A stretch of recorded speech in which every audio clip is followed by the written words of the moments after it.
ನಿನ್ನೆನೇ home minister ಒಂದು ಹೇಳಿಕೆ ಕೊಟ್ಟಿದ್ದಾರೆ. ಒಬ್ಬ ಟೆಕ್ಕಿ ಆತ್ಮಹತ್ಯೆ ಮಾಡಿಕೊಂಡು ನನ್ನ ಸಾವಿಗೆ ಹೆಂಡತಿ ಮತ್ತು ಅವಳ ತಾಯಿ ಕಾರಣ ಅಂತೇಳಿ ಒಂದು ಪತ್ರ ಬರೆದಿದ್ದಾನೆ ಅಂತ. ಆಗಿರ್ಬೋದು, ಇಲ್ಲಂತ ನಾವು ಹೇಳೋದಿಲ್ಲ. ಒಬ್ಬ ಟೆಕ್ಕಿ ಆತ್ಮಹತ್ಯೆ ಮಾಡ್ಕೊಂಡಿದ್ದಕ್ಕೆ ಹೆಂಡತಿಯಿಂದ ಕಿರುಕುಳ ಕೊಟ್ಟಿದ್ದಾಳೆ ಅನ್ನೋ ಕಾರಣಕ್ಕಾಗಿ ಆತ್ಮಹತ್ಯೆ ಮಾಡಿಕೊಂಡಿದ್ದಾನೆ ಅಂತ ಅವನು ಬರೆದಿದ್ದಕ್ಕೆ ಅದರ ಸಾಧ್ಯತೆಗಳು ಇನ್ನೂ ಪರೀಕ್ಷಿಸಬೇಕು. ಇಡೀ ಕಾನೂನಿನಲ್ಲೇ ನಾವು ಒಂದು ಸಂಶೋಧನೆ ಮಾಡ್ತೇವೆ, ಅದನ್ನು ಪುನರ್ ಕಟ್ತೇವೆ ಅಂತ ಸಾವಿರಾರು ಮಹಿಳೆಯರು ಪತ್ರ ಬರೆದಿಟ್ಟು ಗಂಡನ ಕಿರುಕುಳದಿಂದ ಸತ್ತೋದ್ರು. ಅದನ್ನು ಕುರಿತು ನಾವು ಮಾತಾಡಲಿಲ್ಲ ಅಲ್ವಾ? ನಮ್ಮ ಆಡಳಿತ ವ್ಯವಸ್ಥೆ, ನಮ್ಮ ಸರ್ಕಾರ. ಹಿಂಗಂಥೇಳಿ ನಾವು ಯಾವುದೋ ಮಹಿಳೆಯರು ತಪ್ಪು ಮಾಡಿದರೆ, ಯಾವುದೋ ಮಹಿಳೆ ಪುರುಷನ ಮೇಲೆ ಅನ್ಯಾಯ ಮಾಡಿದರೆ ಅದನ್ನು ಸಮರ್ಥಿಸಿಕೊಳ್ಳುವ ಮಾತಿಲ್ಲ. ಅದನ್ನು ಒಂದು ಅಪರಾಧವಾಗಿ ನೋಡಬೇಕೆ ಹೊರತು ಮಹಿಳೆಯರು ಪುರುಷರ ಮೇಲೆ ಎರಗುತ್ತಿರುವ ಅನ್ಯಾಯ ಅಂತ ನೋಡ್ತಕ್ಕದ್ದಲ್ಲ. ಒಬ್ಬ ಮಹಿಳೆ ಮಾಡಿರುವಂಥದ್ದು. ಆದರೆ ಈ ಪುರುಷ ಪ್ರಧಾನ ವ್ಯವಸ್ಥೆ ಅದಲ್ಲ, ಆ ವ್ಯವಸ್ಥೆಯಲ್ಲಿ ನಿಮ್ಗೆ ಗೊತ್ತಿದೆ, ಇವತ್ತಿಗೂ ಸಾವಿರಾರು ಮೊದಲೇ ಮಾತಾಗಿ ವರದಕ್ಷಿಣೆ ಕಿರುಕುಳ, ವರದಕ್ಷಿಣೆ ಸಾವು, ಅತ್ಯಾಚಾರ, ದೌರ್ಜನ್ಯ ಇವೆಲ್ಲವುಗಳು ಕೇಸ್ ದಾಖಲಾಗೋದೇ ಕಡಿಮೆ. ಆದಂಥ ಕೇಸುಗಳಲ್ಲಿ ಕನ್ವಿನ್ಷನ್ ಎಷ್ಟಾಗಿದೆ? 1% ಇಲ್ಲ. ಇವತ್ತಿಗೂ 1% ಇಲ್ಲ. ಸಾವಿರಾರು ಕೇಸ್ಗಳ ದಾಖಲಾದರೂ ಕೂಡ ಶಿಕ್ಷೆ ಆದಂಥದ್ದು 1% ಇಲ್ಲ. ನೀವು ಬಿಲ್ಕಿಸ್ ಬಾನೂನಂಥ ಪ್ರಕರಣದಲ್ಲಿನೇ ಸಂಸ್ಕೃತಿ ಹೆಸರಿನಿಂದ ಖುಲಾಸೆಯಾಗಿ ಹೊರಗೆ ಬರ್ತಾರೆ ಅಂದರೆ what about the common people, ಸಾಮಾನ್ಯ ಜನರು? ಬಾಣಂತಿಯರ ಸಾವಿರ್ಬೋದು, ಅತ್ಯಾಚಾರಗಳಿರ್ಬೋದು, ದೌರ್ಜನ್ಯಗಳಿರ್ಬೋದು, ಕುಟುಂಬಿಗೆ ಬಾಲ್ಯ ವಿವಾಹ, ಮತ್ತು ಬಾಲ್ಯ ವಿವಾಹ ಹೆಚ್ಚಾಗ್ತಾ ಇವೆ. ಕರೋನಾ ಕಾಲದಿಂದ ಇಲ್ಲಿಗೆ ಬಾಲ್ಯ ವಿವಾಹ ಹೆಚ್ಚಾಗ್ತಾ ಇವೆ, ಹೌದಲ್ಲ? ಆಮೇಲೆ ಬಾಣಂತಿಯರ ಸಾವು ಮತ್ತು ಚಿಕ್ಕ ಮಕ್ಕಳ ಸಾವು ಹೆಚ್ಚಾಗ್ತಾ ಇವೆ. ಹಾಗಾದರೆ ಏನು ನಮ್ಮ ಸರ್ಕಾರ ಏನು ಮಾಡಿದೆ? ಥಟ್ಟನೆ ಒಂದು ಸಾವು ಆಯಿತು ಅಂಥೇಳಿ ನಾವು ಆ ಕಾನೂನಿನಲ್ಲಿ ಬದಲಾವಣೆ ತರ್ತೇವೆ. ಆಲ್ರೆಡಿ 498A, B, C ಕಲಂಗಳನ್ನು ಈಗಾಗಲೇ ಅದನ್ನು ಡೈಲ್ಯೂಟ್ ಮಾಡಲಾಗ್ತಾ ಇದೆ. ಈಗ ಮತ್ತೆ ಅವುಗಳನ್ನ ಡೈಲ್ಯೂಟ್ ಮಾಡಿದ್ರೆ ಮಹಿಳೆಯರ ಪರ ಇರತಕ್ಕಂಥ ಕಾನೂನುಗಳು ತುಂಬ ಕಡಿಮೆ.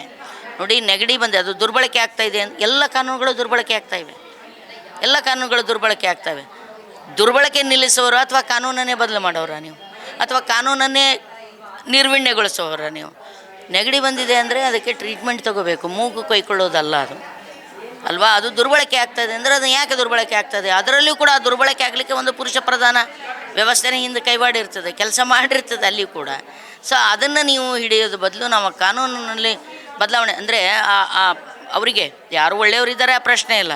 ಯಾರು ಮಹಿಳಾ ವಿರೋಧಿ ದೃಷ್ಟಿ ಧೋರಣೆಯನ್ನು ಇಟ್ಕೊಂಡಿದ್ದಾರೋ, ಯಾರು ಫ್ಯೂಡಲ್ ವ್ಯಾಲ್ಯೂ ಇಟ್ಕೊಂಡಿದ್ದಾರೆ, ಅವರು ಇದೊಂದು ಸ್ಟೇಟ್ಮೆಂಟ್ ಸಾಕು, ಈ ಕಾನೂನನ್ನು ರದ್ದುಪಡಿಸಿ, ಈ ಕಾನೂನು ಹೀಗಿದೆ ಅಂತ ಹೇಳ್ತಕ್ಕಂಥ. ಸೊ ಇವತ್ತು ಹೈದರಾಬಾದ್ ಕರ್ನಾಟಕದಲ್ಲಿ ಅಥವಾ ಕಲ್ಯಾಣ ಕರ್ನಾಟಕ ಅಂದ ಕೂಡಲೇ ಏನು ಅಲ್ಲಿ ಮಹಿಳೆಯರ ಸ್ಥಿತಿಗತಿ ಏನು ಬದಲಾಗಿಲ್ಲ, ಅಲ್ಲಿಯ ದಲಿತರ ಸ್ಥಿತಿಗತಿ ಏನು ಬದಲಾಗಿಲ್ಲ, ಅಲ್ಲಿಯ ಬಡತನ, ನಿರುದ್ಯೋಗ, ವಲಸೆ, ಆಮೇಲೆ ಶಿಕ್ಷಣ ಇಲ್ಲದೆ ಇರ್ತದೆ, ಇದೇನು ಬದಲಾಗಿಲ್ಲ. ಅಲ್ಲಿ ಯಾವ ಆರ್ಥಿಕ, ಸಾಮಾಜಿಕ, ಸಾಂಸ್ಕೃತಿಕ ಬದಲಾವಣೆ ಏನಾಗಿಲ್ಲ.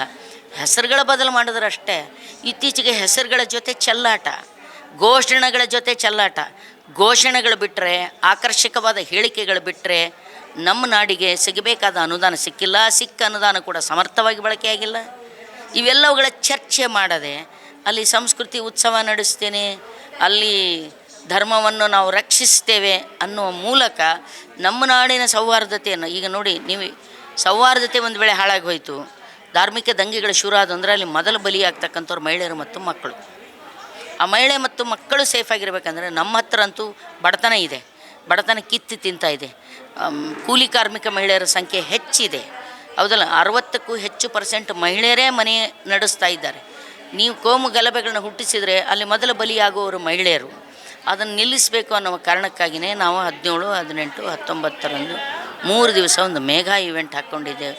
ನಾವು ಅವರನ್ನು ವಿರೋಧಿಸ್ತೇವೆ ಅಂತಲ್ಲ, ನಮ್ಮ ನಾಡಿನ ಸಂಸ್ಕೃತಿ ಬೇರೆಯೇ, ನೀವು ಪ್ರತಿಪಾದಿಸ್ತಿರೋದು ನಮ್ಮ ನಾಡಿನ ಸಂಸ್ಕೃತಿ ಅಲ್ಲ.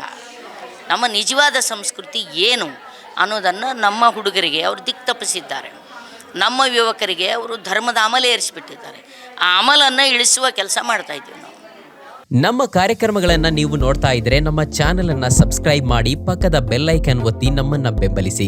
ಹಾಗೆ ನಮ್ಮ ಕಾರ್ಯಕ್ರಮಗಳನ್ನ ಲೈಕ್ ಮಾಡಿ, ಕಮೆಂಟ್ ಮಾಡಿ, ಅದನ್ನ ಬೇರೆಯವರಿಗೂ ವಾಟ್ಸ್ಆಪ್ ಮೂಲಕ ಶೇರ್ ಮಾಡಿ. ನೀವು ಹೀಗೆ ಮಾಡಿದಾಗ ನಮ್ಮ ಚಾನೆಲ್ ಮತ್ತಷ್ಟು ಜನರಿಗೆ ತಲುಪಲು ನೀವು ನಮ್ಮೊಂದಿಗೆ ಸಹಕರಿಸಿದ ಹಾಗಾಗುತ್ತೆ. ಇದು ನೀವು ಯಾವುದೇ ಖರ್ಚಿಲ್ಲದೆ ಕೆಲವೇ ಸೆಕೆಂಡುಗಳಲ್ಲಿ ನೀಡಬಹುದಾದ ಸಹಕಾರ. ಧನ್ಯವಾದಗಳು.